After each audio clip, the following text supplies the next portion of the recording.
Jake thought he was just fixing broken radios and listening to space static, until the night alien voices started talking back, and they were amazed by something inside his ordinary human mind.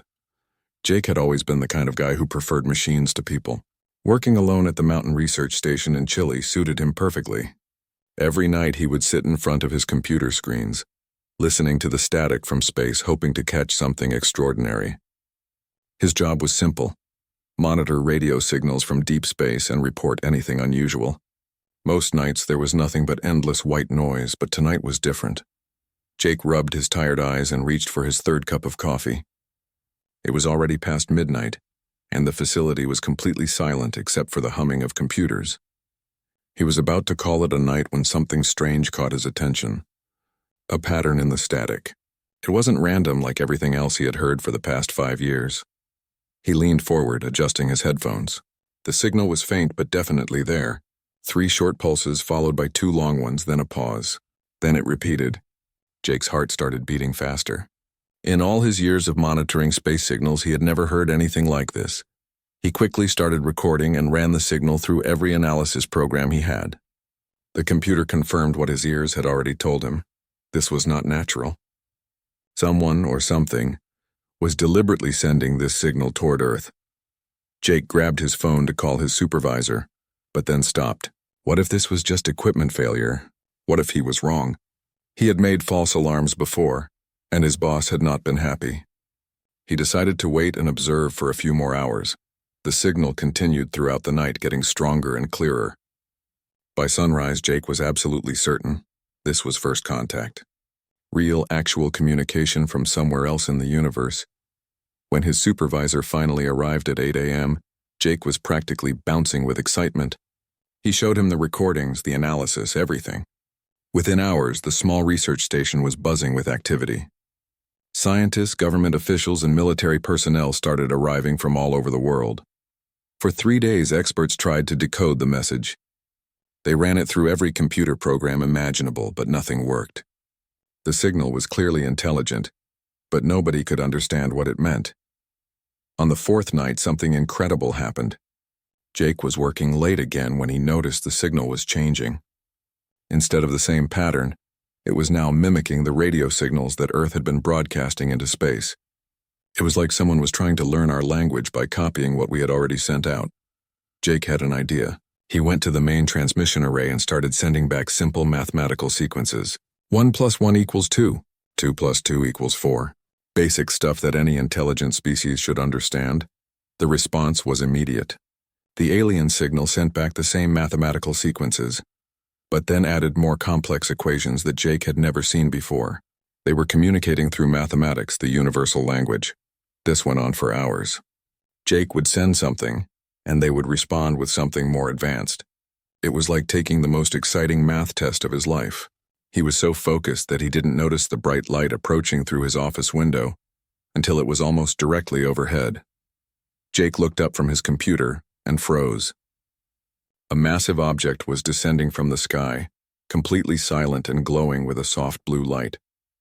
It was nothing like any aircraft he had ever seen.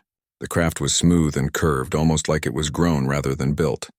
His hands shaking, Jake reached for the emergency phone to alert the security team, but before he could dial, the craft landed gently in the field behind the research station. The blue glow faded and everything went quiet. Jake sat there for what felt like hours but was probably only minutes, staring at the alien ship through his window. Part of him wanted to run and hide, but a bigger part was incredibly curious. This was the moment he had dreamed about his entire career.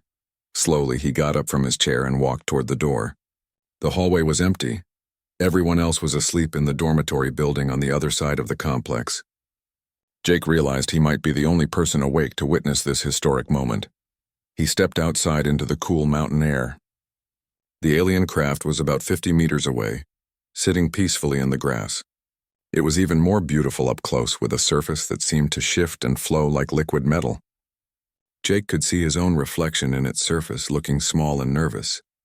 Then, without warning, a section of the craft became transparent, and 3 figures emerged. Jake's breath caught in his throat. They looked almost human, but not quite. They were tall and graceful, with pale skin that seemed to glow slightly in the darkness. Their eyes were larger than human eyes, and their movements were incredibly fluid and elegant. The three beings approached slowly, their hands visible and empty. They stopped about 10 meters away from Jake and waited. One of them, slightly taller than the others, stepped forward and made a gesture that Jake somehow understood as a greeting. Jake raised his own hand in response, his voice cracking as he tried to speak. "Hello," he managed to say, feeling incredibly foolish but not knowing what else to do.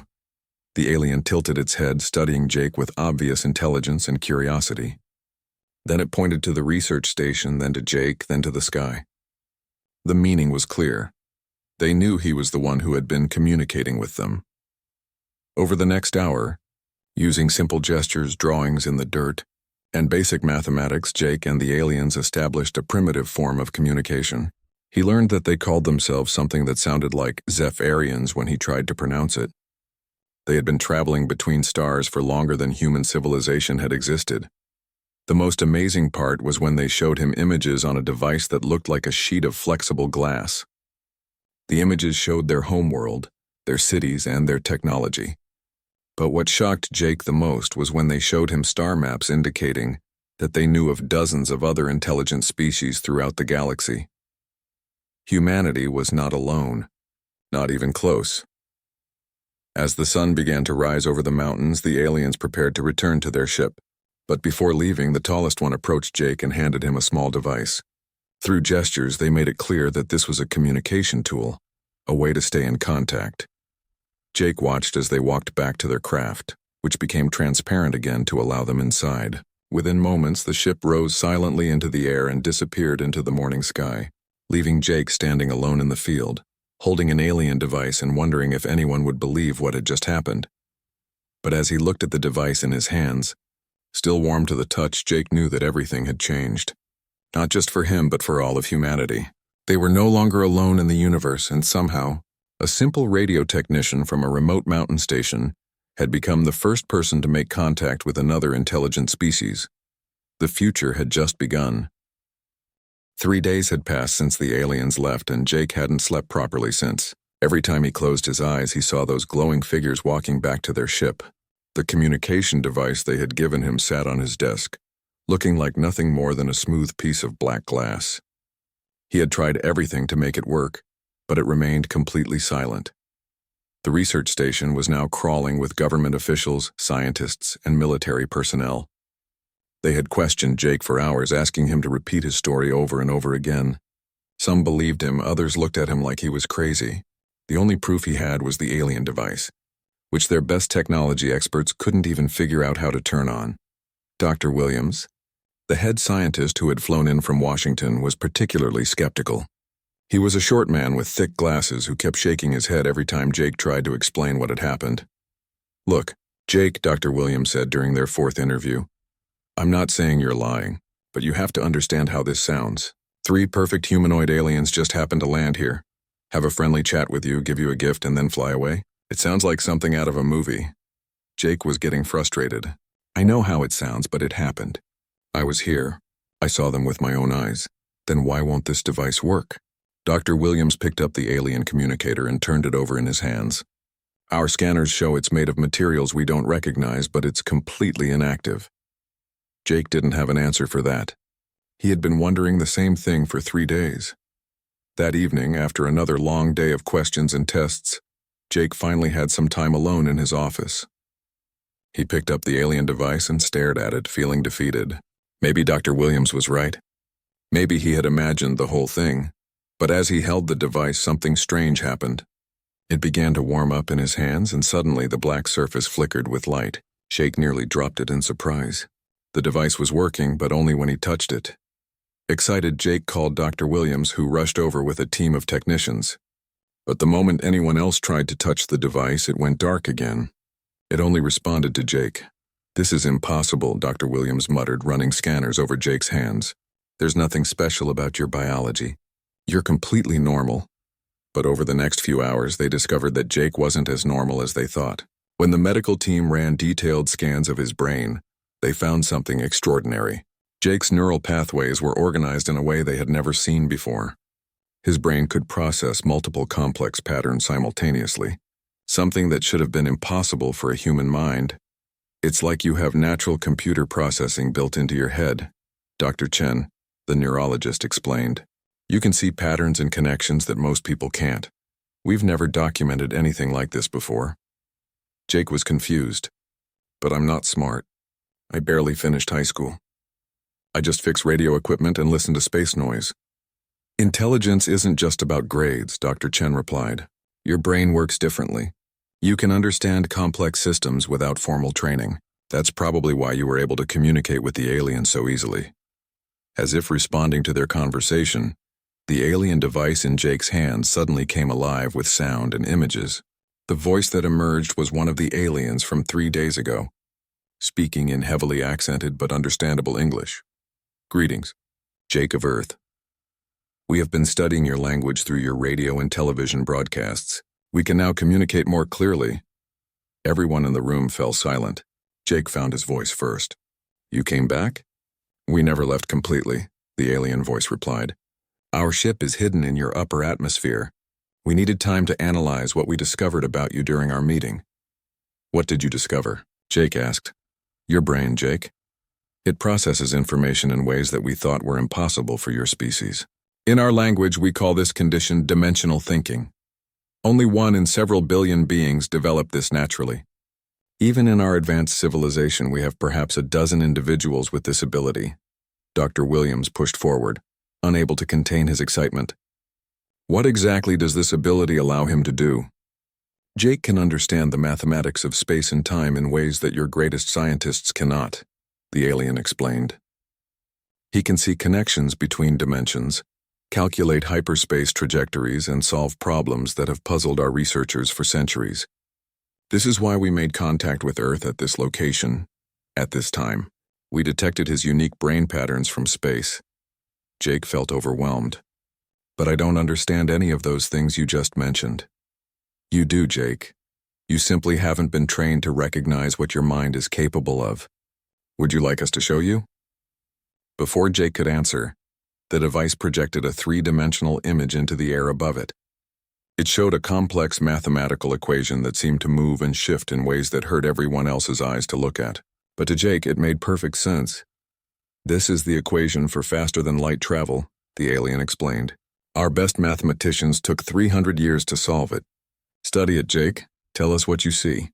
Jake stared at the floating equation. At first, it seemed impossibly complex, but then patterns began to emerge. He could see how the numbers connected to each other, how changing one variable would affect all the others. It was like looking at a beautiful piece of music written in mathematics. The middle section is wrong, Jake said suddenly. If you change this part here, he pointed to a section of the equation, it would be much more efficient. You could probably cut your travel time in half. The room erupted in excited chatter. Dr. Williams was frantically taking notes. Dr. Chen was staring at Jake like he had grown a second. The alien voice was quiet for a long moment. Jake, you have just solved a problem that our greatest minds have been working on for 50 years. The modification you suggested is not only correct, it's brilliant. No human should have been able to see that solution. Jake felt a mix of excitement and fear. What does this mean? It means, Jake of Earth, that you are perhaps the most valuable individual on your entire planet. Your ability to understand dimensional mathematics could advance your species by thousands of years. But more importantly to us, it could help solve problems that affect the entire galaxy. Dr. Williams stepped forward. What kind of problems? There are challenges in space travel, communication across vast distances, and energy generation that require this type of dimensional thinking. Jake could help not just humanity, but dozens of intelligent species throughout the galaxy. Jake set the device down on his desk, feeling the weight of responsibility settling on his shoulders. I don't know if I'm ready for something like that. You don't have to decide now, the alien voice said gently. But we would like to visit again tomorrow night. There are others who wish to meet you. Word of your abilities is already spreading through our communication networks to other worlds. Other worlds? Jake asked. Yes, Jake. There are representatives from 12 different civilizations currently traveling to meet you. Your discovery has caused quite a stir in the galactic community.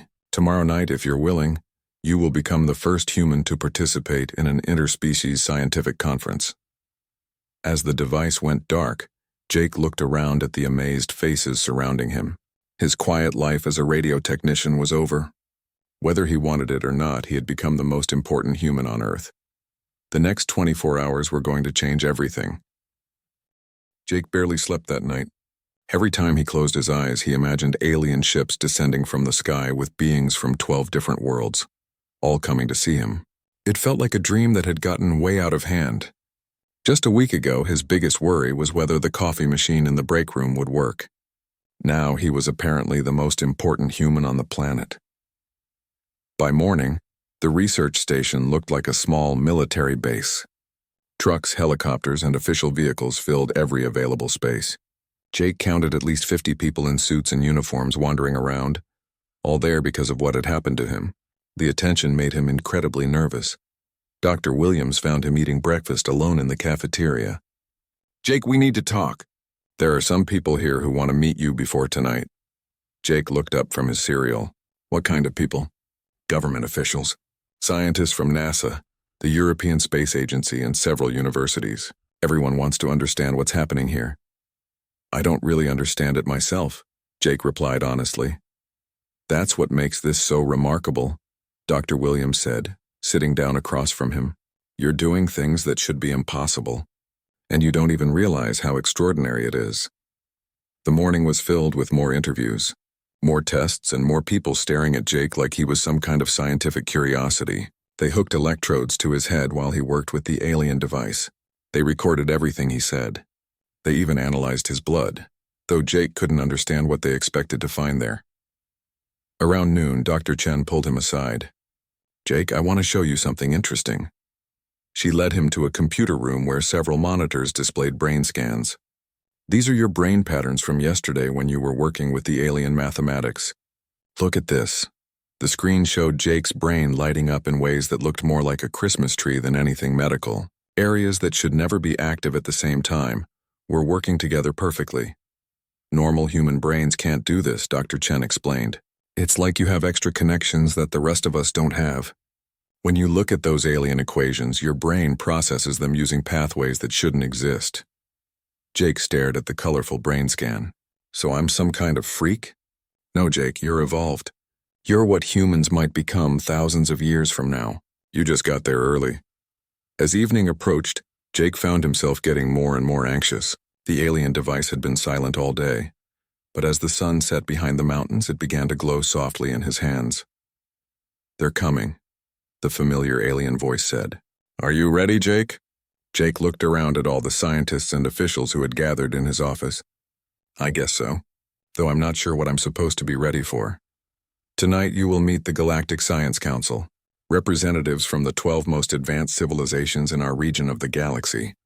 They have traveled great distances to test your abilities." "Test me how?" Jake asked nervously. "They will present you with problems that have puzzled our greatest minds for centuries, mathematical challenges that involve the very fabric of space and time. Do not worry, Jake. Simply look at each problem and tell us what you see." Dr. Williams leaned forward. "What happens if he can't solve them?" "Then we will know the limits of his abilities," the alien replied. "But based on what we have already seen, we believe Jake may surprise us all." The sky outside began to fill with lights. Not just one ship this time, but dozens. They came in all shapes and sizes, some glowing, others reflecting the starlight like mirrors. Jake watched through his window as they landed in the field behind the research station, turning the empty grassland into what looked like an alien parking lot. "Jake," the alien voice said gently, "it is time." Walking outside felt like stepping into a science fiction movie. Beings from 12 different worlds stood waiting in a semicircle. Some looked almost human. Others were completely unlike anything Jake had ever imagined. There were tall, thin creatures with multiple arms, short beings covered in what looked like crystal scales, and others that seemed to glow from within like living stars. Despite their alien appearance, they all watched Jake with the same expression of curious intelligence. He realized that these were all scientists, just like Dr. Williams and Dr. Chen, except they came from worlds he couldn't even pronounce. One of the beings stepped forward. It was tall and elegant, with skin that shifted colors like an oil slick. When it spoke, its voice came through a small device attached to its chest. "Greetings, Jake of Earth. I am the representative of the Crystalline Collective. We have heard remarkable things about your mind. Another being, this one looking like a walking tree made of metal, approached. I am from the Mechanoid Alliance. Our calculations indicate that your brain processes information in 11 dimensions simultaneously. This should be impossible for organic life. Jake felt overwhelmed. I don't even know what that means. It mean, said a third alien that looked like a floating jellyfish made of light, that you can solve problems that our combined civilizations have struggled with for millennia. Would you be willing to try? Before Jake could answer, the first alien from the original visit appeared at his side. Do not be nervous, Jake. These are simply puzzles. Look at each one and tell us what you think. The first test appeared as a hologram in the air between Jake and the assembled aliens. It was a three-dimensional maze, but the walls seemed to twist through space in ways that made Jake's eyes water at first. Then suddenly he could see the path clearly. The exit is there, Jake said, pointing to what looked like a solid wall to everyone else. You have to go through the fourth dimension to reach it. The assembled aliens began making excited sounds in their various languages. The crystalline being's colors shifted rapidly. Correct. That puzzle has been unsolved for 400 years. The test continued for hours. Each problem was more complex than the last.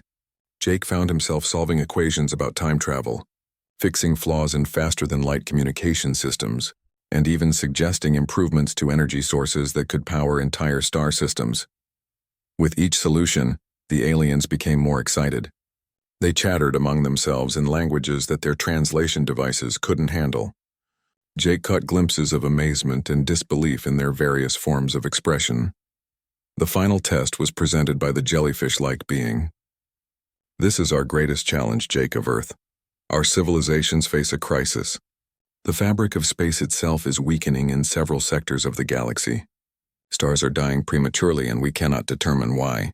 Our best scientists from 12 worlds have studied this for 50 years with no success. A massive hologram appeared, showing a section of space where stars flickered and died like candles being blown out. The mathematical equations surrounding the image were so complex that several of the human scientists had to look away. Jake studied the display for several minutes, his mind racing through possibilities. Then he saw it. The problem isn't with the stars, he said quietly. It's with the space between them. Someone is mining dark matter on a massive scale, and it's destabilizing the cosmic structure. If you trace these energy patterns backward, he pointed to seemingly random points in the hologram, you'll find the source. The silence that followed was deafening. Then all at once, the aliens erupted in what could only be described as celebration. The crystalline being's colors exploded into brilliant patterns. The metal tree being's leaves chimed like bells. Even the floating jellyfish pulsed with excited light. Impossible, whispered Dr. Williams. He just solved a 50-year-old galactic mystery in 5 minutes. The original alien approached Jake with something that might have been a smile. Jake of Earth, you have just saved countless star systems. What you have accomplished tonight will be remembered for generations across the galaxy.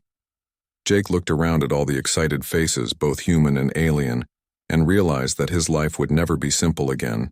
But for the first time since this all began, he felt proud of what he could do. Maybe being different wasn't so bad after all. The next morning, Jake woke up to find his life completely turned upside down. News helicopters circled overhead, and the access road to the research station was blocked by reporters from around the world. Somehow, word had gotten out about what had happened the night before. Jake, can you tell us about the aliens? Reporters shouted as he walked from his dormitory to the main building, flanked by security guards who had appeared overnight. Dr. Williams was waiting for him with a grim expression. We have a problem. The story leaked to the media about 12 hours ago. The whole world knows about you now. Jake slumped into a chair in the conference room. On the wall-mounted TV, news anchors were discussing the human who can think like an alien and Earth's first galactic ambassador. His photo from his employee ID badge was plastered across every news channel. How bad is it? Jake asked. See for yourself. Dr. Williams switched channels. Every station was running the story. Some called him a genius, others questioned if the whole thing was fake, and a few suggested he might be dangerous to humanity. The president wants to meet with you, Dr. Williams continued. So does the United Nations, the European Parliament, and about 20 other world leaders. Everyone wants to know what the aliens told you and what they want from Earth. Jake felt sick to his stomach. I just want to go back to monitoring radio signals and fixing equipment. This is too much. Before Dr. Williams could respond, the alien communication device on the table began to glow. The familiar voice of Jake's first alien contact filled the room. Good morning, Jake. We are aware of the situation with your media. We apologize if our presence has caused complications for your life. It's not your fault, Jake replied. People were going to find out eventually. Perhaps, but we did not expect it to happen so quickly. Jake, we have a proposal for you. But first, there are others who wish to speak with you. The device projected a three-dimensional image of what looked like a vast space station. Beings from dozens of different species moved through corridors filled with impossible technology. This is the Central Research Hub, the alien explained. It orbits a star system 12 light-years from Earth. Here, the greatest minds from 47 different civilizations work together to solve the mysteries of the universe. Jake stared at the image in amazement. It's incredible. They want you to join them, Jake. Your unique abilities could help solve problems that have puzzled us for millennia. You would work with beings whose knowledge spans thousands of years. You would see wonders that no human has ever imagined. Dr. Williams leaned forward. What exactly are you offering him? A position as Chief Dimensional Analyst for the Galactic Research Consortium. Jake would lead a team of scientists from multiple worlds, working on projects that could benefit billions of beings across the galaxy. Jake felt his heart racing. It sounds amazing, but what would that mean for me? Would I ever see Earth again? That would be your choice, the alien replied. You could visit Earth whenever you wished, though time works differently when traveling between dimensions. A year at the research hub might equal several years on Earth. And what about my life here? My job, my friends? Jake, Dr. Williams interrupted. What friends? You've told me yourself that you prefer machines to people. You live alone, you eat alone, you work alone. This could be the adventure of a lifetime. Jake wanted to argue, but Dr. Williams was right. His life on Earth wasn't exactly fulfilling. But still, it was home. I need time to think about this, Jake said. Of course, the alien replied. But, Jake, you should know that your activities last night have attracted attention from across the galaxy. Representatives from over 100 civilizations are requesting meetings with you. Some are offering incredible opportunities, others want to study you, and a few. A few what? Jake asked nervously. A few see you as a threat. Your ability to solve dimensional problems so easily means you could potentially disrupt existing power structures. There are those who would prefer that your abilities never develop further. Dr. Williams stood up quickly. Are you saying Jake is in danger? Not immediate danger, but yes. There are factions in the galaxy who maintain their power through controlling advanced mathematics and dimensional travel. Jake's natural abilities threaten that control. Jake felt overwhelmed. So my choices are join you in space or spend my life looking over my shoulder for alien assassins. There is a third option, the alien said. But it would require a significant commitment from your entire species. Before Jake could ask what that meant, loud voices erupted in the hallway outside. Dr. Williams opened the door to find government agents arguing with the research station staff. A tall woman in a black suit pushed past Dr. Williams into the room. Jake Peterson, I'm Agent Rodriguez with Homeland Security. You're coming with us. Wait a minute, Dr. Williams protested. You can't just take him. Actually, we can, Agent Rodriguez replied, showing an official document.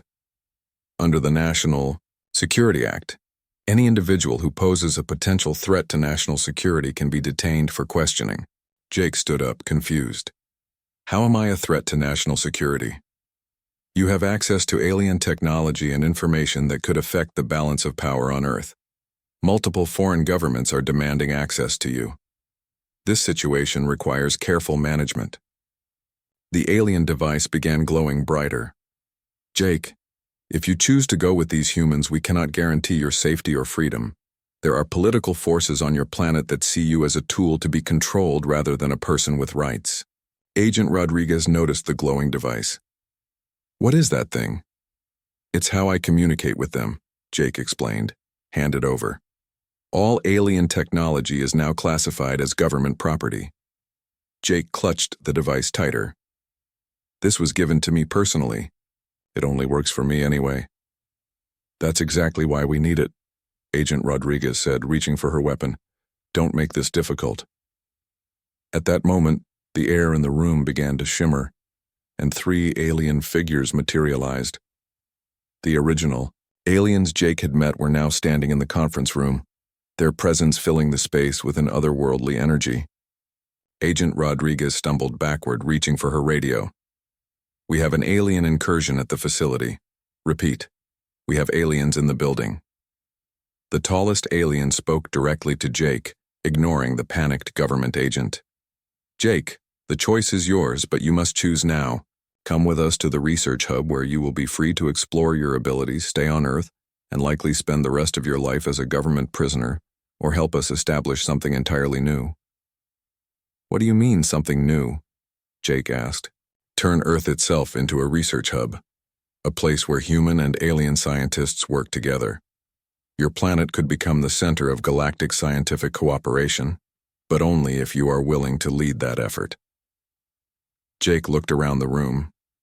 Agent Rodriguez was shouting orders into her radio. Dr. Williams looked terrified but excited. The aliens waited patiently for his decision. Outside, he could hear helicopters landing and vehicles approaching. Soon this place would be crawling with military personnel, and his choice would be taken away completely. If I stay to help create this research hub on Earth, Jake asked, what happens to my freedom? You would be the director of the most important scientific facility in the galaxy, the alien replied. But Jake, understand that this path would change not just your life, but the entire future of humanity. Jake held the alien device tighter, feeling its warmth pulse through his hands. Whatever he decided in the next few minutes would determine not just his own fate, but possibly the fate of his entire species. The sound of boots running down the hallway was getting closer. Time was running out. Jake took a deep breath and made his choice. As the sound of military boots got closer, he looked directly at the tall alien and said, I want to try the third option. Let's turn Earth into a galactic research center. Agent Rodriguez was still shouting into her radio when Jake stepped toward the aliens. But I have conditions. The alien tilted its head with interest. What conditions, Jake? First, I want Dr. Williams and Dr. Chen to be part of this. They've been helping me from the beginning, and they deserve to be included. Second, I want other humans to have the chance to learn and participate. This can't just be about me. Those conditions are acceptable, the alien replied. But Jake, you must understand that this will fundamentally change your world. Agent Rodriguez finally got through to her superiors. Sir, the aliens are here and they're talking about some kind of research facility. Should we engage? Jake could hear helicopters landing outside and vehicles surrounding the building. How much time do we have? He asked the aliens. As much as we need, the tallest alien said calmly. Then it did something that made everyone in the room gasp. Time seemed to slow down around them. Agent Rodriguez froze mid-sentence, her mouth still open. The sound of helicopters outside became a low, drawn-out hum. We have temporarily accelerated our personal time stream, the alien explained to Jake's amazed expression. We now have what you would consider several hours to plan, while only seconds pass in normal time. Dr. Williams, who was still moving normally within the time bubble, stared in wonder. This is impossible. Dr. Williams, the alien addressed him directly, would you be willing to serve as Earth's first human liaison for galactic scientific cooperation? Dr. Williams nodded enthusiastically. Absolutely. This is the opportunity of a lifetime. And Dr. Chen? The alien continued. Dr. Chen, who had been quietly observing everything, stepped forward. I'd be honored. But how do we convince the governments of Earth that this is a good idea? Jake had an idea. What if we show them what we can offer? Real solutions to problems that Earth is facing right now? The alien seemed pleased. An excellent suggestion. What would you propose? Jake thought for a moment. Energy, climate change, disease, space exploration. Show them that working with you can solve the biggest challenges humanity faces. We can do better than show them. The alien said. We can let them participate in creating the solutions. Jake, are you ready to demonstrate your abilities to your world leaders? Within what felt like minutes but was actually several hours in accelerated time, they had developed a plan. The aliens would provide technology and knowledge, but humans would be equal partners in developing solutions. Earth would host a permanent research station where beings from across the galaxy could work together on projects benefiting everyone. Jake would serve as the primary coordinator, using his unique abilities to bridge the gap between human and alien science. Dr. Williams would handle the political aspects, and Dr. Chen would lead the human research teams. When time resumed normal speed, Agent Rodriguez finished her sentence as if nothing had happened, but now there were additional aliens in the room, along with holographic displays showing amazing technologies. Agent Rodriguez, Jake said calmly, I'd like you to deliver a message to your superiors. Tell them that Earth has been invited to join the Galactic Research Consortium, and I'm the designated human representative. Agent Rodriguez looked around the room in confusion. Where did all these aliens come from? They've been here the whole time, Jake replied. You just couldn't see them until now. One of the new aliens, who looked like a tall human covered in silver scales, stepped forward. Agent Rodriguez, we would like to arrange a meeting with your president and other world leaders. We have proposals that could benefit all of humanity. Before Agent Rodriguez could respond, her radio crackled with an urgent message. Agent Rodriguez, we're receiving reports of similar alien contacts at research facilities around the world. London, Tokyo, Moscow, Beijing. This appears to be a coordinated global event, Jake smiled. The aliens had been busy during their accelerated time planning session. Over the next week, the world watched in amazement as alien representatives met with leaders from every major nation. The aliens presented solutions to climate change through clean energy technology, cures for diseases that had puzzled human doctors for centuries, and transportation systems that could revolutionize how people traveled. But they made it clear that these gifts came with a requirement. Earth would need to establish the Galactic Research Center, with Jake as its director, and human scientists would need to work alongside alien researchers as equal partners. The debates in world governments were intense. Some leaders feared losing sovereignty to alien influence. Others worried about the military implications of such advanced technology. But when the aliens demonstrated their ability to clean polluted water instantly, generate unlimited clean energy, and cure previously incurable diseases, the benefits became impossible to ignore. Jake found himself testifying before the United Nations, explaining how the research center would work. We're not giving up control of our planet, he assured the assembled delegates. We're gaining access to knowledge that could solve problems we've struggled with for generations. The aliens don't want to rule us. They want to learn from us just as we learn from them. The vote was close, but ultimately, 147 countries agreed to participate in the Galactic Research Consortium. Construction of the Earth Research Center began immediately, using a combination of human engineering and alien technology that seemed to defy physics. The facility was built in a remote valley in the Andes Mountains, far from major population centers but accessible to researchers from around the world. It looked like something from a science fiction movie, with buildings that seemed to grow out of the landscape and energy fields that shimmered in the air. Jake moved into his new office on the top floor of the main building, with windows that offered spectacular views of both the mountain landscape and the alien ships that came and went daily. His communication device had been upgraded to a sophisticated system that could translate languages from dozens of worlds instantly.